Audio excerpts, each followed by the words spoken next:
চাবিটা ঠিক করে নিয়েছি কিনা তার জন্য চিন্তিত।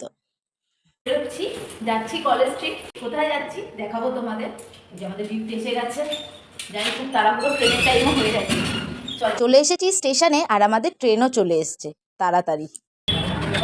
চলে এসেছি কলেজ স্ট্রিট, বই কিনতে। এই যে মেয়ে বই দেখছে, কী কী বই লাগে ওর। তারপরে একটু খাওয়া দাওয়া, তারপরে বাড়ি ঘোরাঘুরি হবে। এসেছি আমরা আজকে কফি হাউসে, অর্ডার দেওয়া হয়েছে খাবার। কতক্ষণ লাগে তোমাদেরকে একটু ঘুরে দেখানো হবে। কফি হাউসে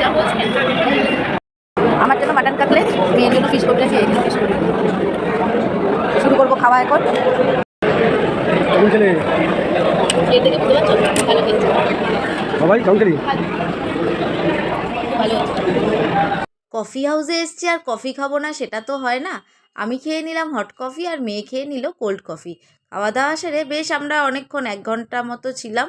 তারপরে ওখান থেকে যেই শুনলাম শ্যামবাজার যাওয়া হবে, তাড়াতাড়ি করে নেমে বেরিয়ে পড়েছি শ্যামবাজারের উদ্দেশ্যে। তো ওখানে গিয়ে একবার এই দোকানে ঢুকে যাচ্ছি, একবার ওই দোকানে ঢুকে যাচ্ছি, আমি সবার পেছনে, এত ঘোরাঘুরি। তারপর লাস্ট পুজোর সময় এসছি কেনাকাটা করতে, তো একটু তো কেনাকাটা করতেই হবে না। অমৃত দই খেয়ে বাড়ি ফিরলাম।